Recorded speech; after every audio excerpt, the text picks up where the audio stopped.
house alone. Salut, c'est Polo Et Pan.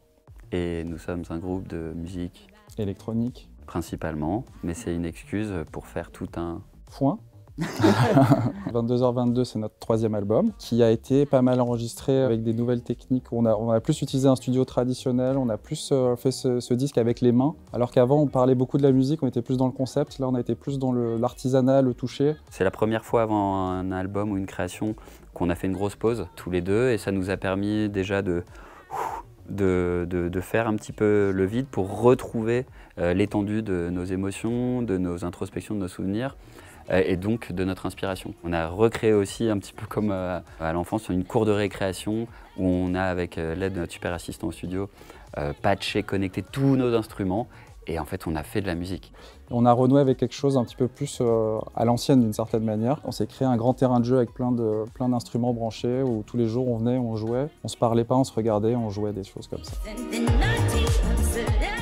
On était ravis que le disque soit mixé en Dolby Atmos. On connaît forcément le nom, on connaît la technologie. Et bon, je pense qu'au cinéma, on l'a déjà découvert plusieurs fois. Et donc on sait que c'est un son justement qui est cinématique et c'est quelque chose qui nous parle beaucoup parce qu'on adore les BO, on s'est beaucoup inspiré de l'univers de Disney ou des BO de Vladimir Cosma. Voilà, la musique du cinéma, ça nous parle en général et la spatialisation du son, ça nous parle. C'est quasiment se rapprocher de voir la musique en fait.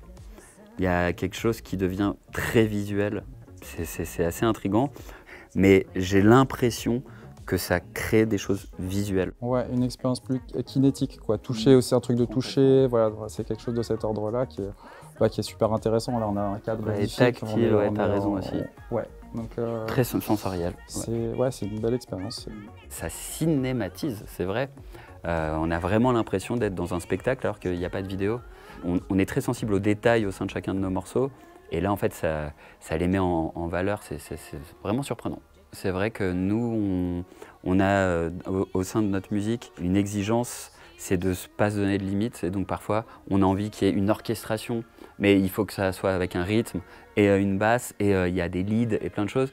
Et sans la spatialisation, en fait, ça ne peut pas fonctionner, ça ne peut pas interagir. C'est comme un orchestre, et chacun est à sa place, et la spatialisation, elle fait la musique et elle fait l'harmonie de la musique. Donc c'est hyper fascinant de voir qu'on peut, au travers d'une écoute, insister sur ce que nous, on avait fait. Donc on entend un peu les choix aussi que notre ingé son Stan Neff qui a fait ce mix, c'est un vrai génie du mix et il a vraiment mis certains instruments dans des endroits un peu étonnants. Et ça nous permet de redécouvrir notre disque, on a tellement travaillé dessus, on l'a beaucoup écouté. Là on l'a posé un peu, on commence à le réécouter, le public va bientôt s'en saisir, donc on est ravis de le redécouvrir aussi avec un public tout à l'heure, ça va être génial.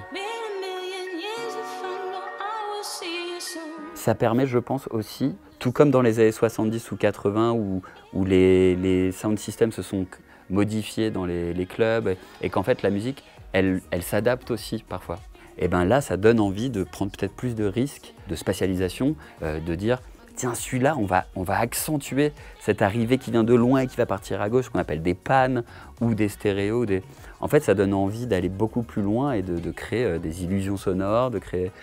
Ça pourrait presque modifier notre manière de concevoir un morceau. Donc c'est assez fascinant. Je pense qu'il y a une possibilité de créer encore plus d'émotions. Et donc oui, on peut rapprocher parce que je pense qu'on peut aborder des choses plus précisément. Enfin, l'émotion dans la musique, je fais toujours référence à la musique classique. C'est une musique très narrative et très émotionnelle. Et donc ça permet de mettre en valeur des choses pour dire, on ne va pas vous expliquer avec des sous-titres ce qui se passe, mais si vous comprenez que là, on l'a mis à droite et qu'on vous le parvient, c'est que ça a un sens émotionnel. Donc en fait, oui, c'est des indicateurs, je pense, qui permettent de, sans expliquer pourquoi, créer et dire pourquoi tu dois être ému ou pourquoi tu dois être submergé à ce moment-là. C'est super d'avoir ces moments de rencontre avec le public, on va découvrir un peu une technologie au service aussi d'un disque, nous on va le redécouvrir le disque, donc tout ça, ça vient ensemble et ça fait qu'on va avoir un moment partagé qui va être top.